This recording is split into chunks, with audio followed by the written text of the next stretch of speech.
छत्रपती संभाजी महाराजांच्या बदनामीची मोहीम खूप आधीपासून राबविली गेली आणि आता आजच्या जगात माहितीचा सर्वात मोठा स्रोत असलेल्या विकिपीडियापर्यंत ही मोहीम पोहोचली आहे। विकिपीडियावरती छत्रपती संभाजी महाराजांबद्दल जी माहिती देण्यात आलेली आहे त्यामध्ये हा बदनामीकारक मजकूर आहे आणि त्यामुळे शिवप्रेमींमध्ये संताप आपल्याला पाहायला मिळतोय। काही शिवप्रेमी आपल्यासोबत आहेत। खरं तर विकिपीडिया हे अनसेन्सॉर्ड आहे किंवा तिथे कोणीही जाऊन माहिती पोस्ट करू शकतं किंवा एडिट करू शकतं। तर ही जबाबदारी तुम्हाला कोणाची वाटते आहे की ही बदनामीकारक माहिती किंवा मजकूर हटवणं? जशी जशी महापुरुषांची जयंती जवळ येते तसं तसं काही उपद्रवी लोक हे घडवत असतात। या ठिकाणी आपण पाहतो विकिपीडिया अनकंट्रोलेबल आहे, तिथं कोणी काही करू शकतं, परंतु ह्यामध्ये सरकारने एक मार्गदर्शन तत्त्व या ठिकाणी अवलंबली पाहिजे। विशेषतः महापुरुषांच्या विषयी जर कोणी अशी खोटी माहिती जर देत असेल तर ती पूर्णतः जबाबदारी सरकारची आहे। आणि विशेष म्हणजे ही माहिती कुणी पुरवली याचा सुद्धा पिछा सरकारने बघितलं पाहिजे। ह्याचा मागचा मेंदूसुद्धा कोण आहे हे सरकारने तपासलं पाहिजे। यामुळे दोन समाजात, दोन जातीत, दोन धर्मात तेढ निर्माण होऊ शकतो। त्यामुळे आमचं सरकारला एक निवेदन आहे की या माध्यमातून की मी जसं सोशल मीडिया फेसबुक तुम्ही अनकंट्रोल करू शकता, कुणाचं ब्लॉक करू शकता, त्याचप्रमाणे विकिपीडियावरती सुद्धा सरकारचा अंकुश येणं अत्यंत गरजेचं आहे, अन्यथा पुढं परिस्थिती चिघळू शकते। आपण या विकिपीडियावरती छत्रपती संभाजी महाराजांबद्दल जी माहिती देण्यात आलेली आहे ती आक्षेपार्ह आहे किंवा सार्वजनिकरित्या ती बोलणं देखील चुकीचं आहे। मात्र संभाजी महाराजांबद्दल ही जी काही कुजबूज मोहीम राबवली जाते, तुम्ही इतिहास अभ्यासला देखील आहे, तर नक्की काय परिस्थिती आहे, नक्की काय छत्रपती संभाजी महाराजांबद्दल तुम्ही सांगाल?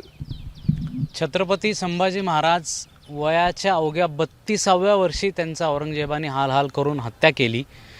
23व्या वर्षी ते शिवाजी महाराजांनंतर गादीवर आले। अवघं 9 वर्षाचं त्यांना राजेपद मिळालं आणि या 9 वर्षाच्या राजेपदामध्ये इतक्या प्रचंड संघर्ष त्यांच्यामध्ये होता। मोगल होते, पोर्तुगीज होते, आदिलशहाचे लोक होते।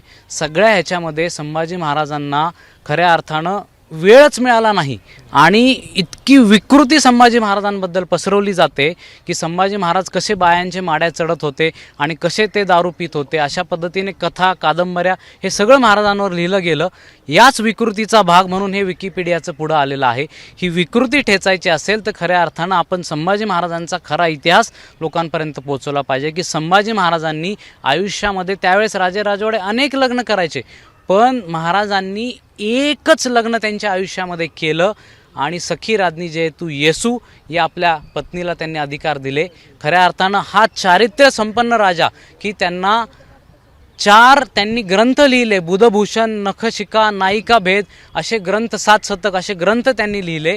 अनेक भाषा त्यांना येत होत्या। असं म्हटलं जातं की इतिहास तज्ज्ञांना माहिती आहे त्यांना 13 ते 14 भाषा येत होत्या।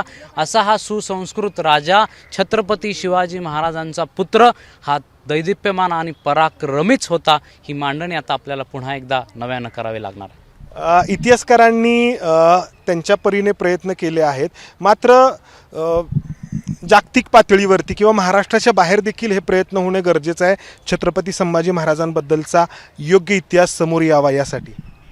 नक्कीच छत्रपती शिवाजी महाराज, संभाजी महाराज यांचा खरा इतिहास यापूर्वी लिहिलेला आहे, पण याच्यावरती वारंवार असं विपरीत कोणतरी काहीतरी बुद्धी लावून त्या ठिकाणी विकिपीडियासारख्या माध्यमातून काहीतरी नवीन काहीतरी टाकते आणि समाजामध्ये तेढ निर्माण करते।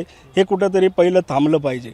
विकिपीडियाला पहिलं तर त्याला लॉक सिस्टीम पहिली त्यांनी 19 फेब्रुवारीच्या आतमध्ये ती आणावी आणि आत्ता जो गैरप्रकार घडलेला आहे तो 19 फेब्रुवारीच्या आतमध्ये थांबवावा ही इच्छा आम्ही सर्व शिवभक्त व्यक्त करत आहोत। छत्रपती संभाजी महाराज इतिहासातील एक असं व्यक्तिमत्व आहे की ज्या व्यक्तिमत्वाभोवती महाराष्ट्राची अस्मिता फिरते। मात्र दुर्दैव की या व्यक्तिमत्वाच्या बदनामीची मोहीम मी सुरुवातीला जसं म्हटलं की सातत्याने राबवण्यात येते आणि विकिपीडिया जो जगभरामध्ये पाहिला जातो तर त्यावरती जर अशी माहिती असेल तर तात्काळ दखल घेणं अपेक्षित आहे। सरकार का दखल घेत नाही हा आमचा मोठा प्रश्न आहे। कारण या ठिकाणी छत्रपती संभाजी महाराजांची बदनामी करणाऱ्यांचा सुद्धा पुतळा याच पुण्यात जे सांस्कृतिक पुणे म्हणलं जातं तिथं बसवला जातो.